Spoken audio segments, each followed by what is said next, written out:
मित्रांनो, आज आम्ही ज्या ठिकाणी उभे आहात थोडंसं जर जवरे सर जर पूर्ण परिसर थोडा फिरून दाखवला तर मला नाव सांगण्याच्या अगोदर मला असं वाटतं की तुमच्या लक्षात येईल की हा परिसर कोणता आहे.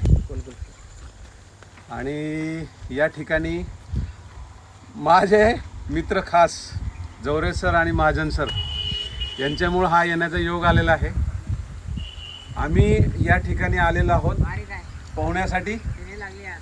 जवरे सरचं शेत अक्षरशः तुम्ही हा जो परिसर पाहता त्या परिसराच्या तिन्ही बाजूने वेढलेलं हे शेत. वातावरण सुंदर आहे सर. मुझको इश्क बहारों से इन रंगीन नजारों से मैंने चलना सीखा है नदिया की बहती धारों से फूलों भरी वादिया. क्या बात आहे सर, धन्यवाद यांच्यासाठी एकदा. यस, आमचे दुसरे तेज मित्र जवरे सर ज्यांच्यामुळं ॲक्च्युली ह्या प्रसंगाला ते ज्याला आपण म्हणतो आमच्या सर्वांसाठी निमित्त बनलेले आहेत.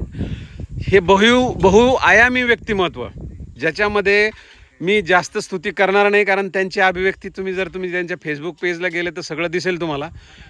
तो पार्ट वेगळा आहे, परंतु आत्ताच्या पार्टला जे साजेसं आहे इतकं सुंदर वातावरण तुम्ही हे मागचं जे निसर्ग बघताय आणि जवरे सरांना काही सुचणार नाही. मी जरी त्यांना स्पॉन्टेनियसली म्हणत असलो तरी मला असं वाटतं की या वातावरणाला साजेसं काहीतरी होऊन जाऊ द्या जवरे सर एकदा.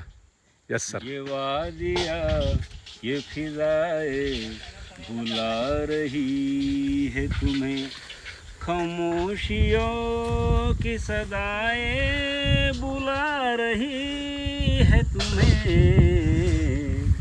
ये वादिया ये फिजाए बुला रही है तुम्हें.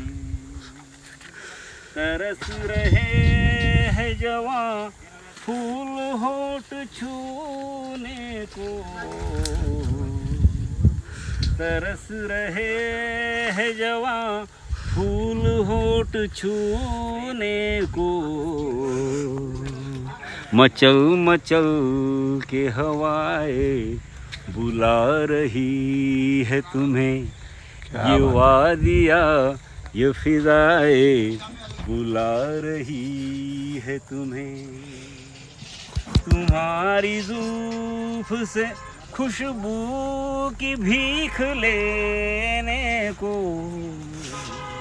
तुम्हारी जुल्फ से खुशबू की भीख लेने को.